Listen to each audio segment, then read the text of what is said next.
My parents weren't telling me, but my mom told me after she didn't think I was going to be able to play football again. I'd say I've known Alex for about 2 years now.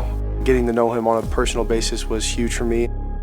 Yeah, Manske brings a level of stability to this offense. He's a guy that's trusted. He's a guy that sets the tone with his hard work and being the same guy every day, and he's trusted. You can never have enough guys that are trusted, that mean the world to go out there, that can do a lot, that can be the conductor of the offense.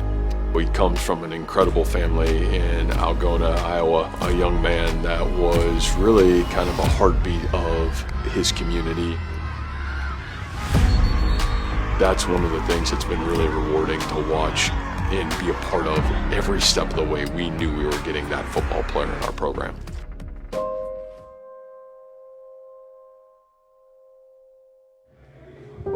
One thing we do here is our physical onboarding. We put everybody through a pretty extensive cardiology screen that includes an EKG and an echo. On that echo, we identified an abnormality at the time.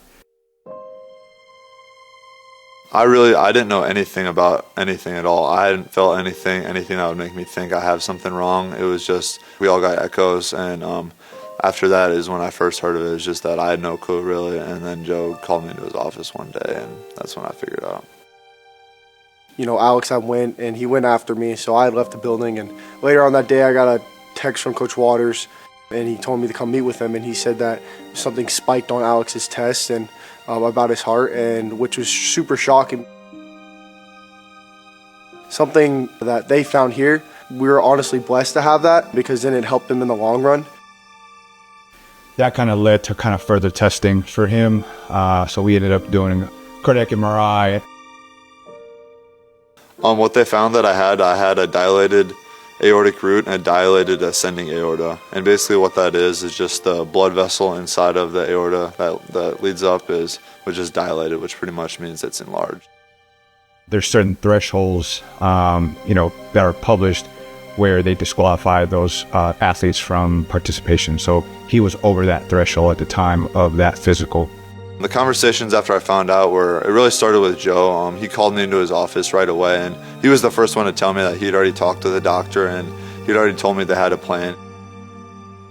My job was really just to try and help him navigate what that journey was going to look like, and just try and find him the best possible help for the best possible solution. My past experience in the NBA and also working with professional football in the past, at that level, this cardiac screening is a lot more common. And I think just having that experience helped me kind of navigate the pathway to finally get him to Mayo Clinic and get him in front of the right cardiac team in order to try and get the best outcome possible.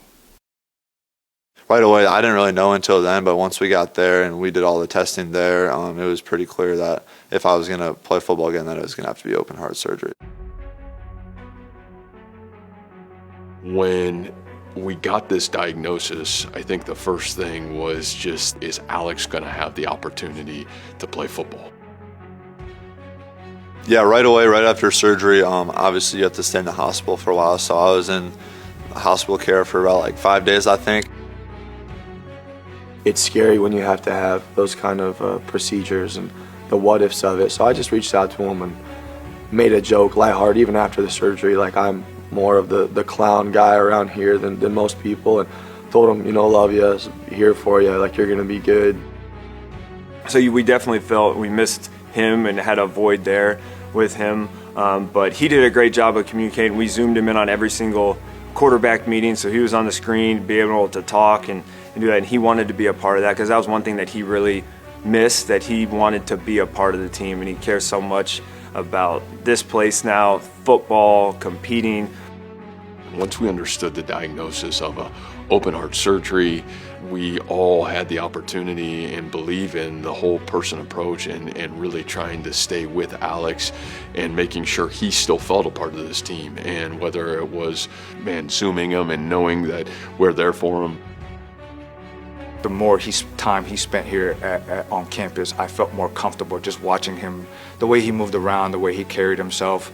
I just thought, this kid is doing really well, and I was able to kind of take a step back and take a deep breath and say, okay, I think everything's going to work out for him. When I got the news that I got cleared, it was like all the weight in the world was lifted off my shoulders. We were going to meet with the doctor, and when he kind of told me the news and like that I was cleared to go, and like I mean I don't know if there was like a moment in my life that I can remember that I was like, this is better feeling than that. And I still remember his first snap. I got chills in my whole body, and his first completion. And the other day, you know, we're not supposed to get hit, but he got hit a little bit, and then chills again just because he looked up, he popped up, looked at me, and just started smiling. And you know, so I just got chills right now thinking about it, just because all that he's been through, and he just wanted to get back competing and playing football with the guys.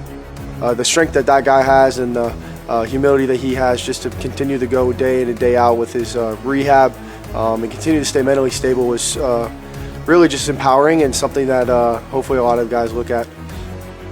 If you give him this date to be back, he's going to beat it. Or you give him, hey, this play, like he's going to find a way to do it the best way possible. So for him to come back and just be so driven with what his process was and limitation, just as a competitor, like everything that guy does, he's an overachiever.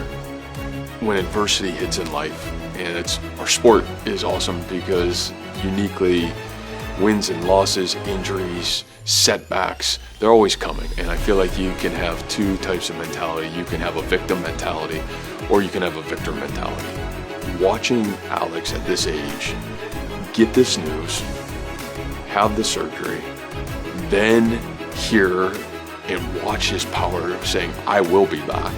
I'm going to get back for this football team. And watch his daily process back from some of the hardest days that I think anybody could go through. It was incredible. My advice to young athletes in high school and college is to reach out to their primary care sports medicine physician and get a cardiology screen along with their pre-participation physical. Some heart conditions can exist without any symptoms. One thing I would say to someone who's going through something similar is you really just got to focus on your mindset of everything. There's going to be days where it feels like I don't really know what's going to happen and stuff. So I think just having the people around you, keeping you like your head straight, and really just thinking on today and like what am I going to do today to get better, and really not, you got to just take it day by day and focus on one thing at a time. And I feel like that really helped me get through it, and just keeping that positive mindset.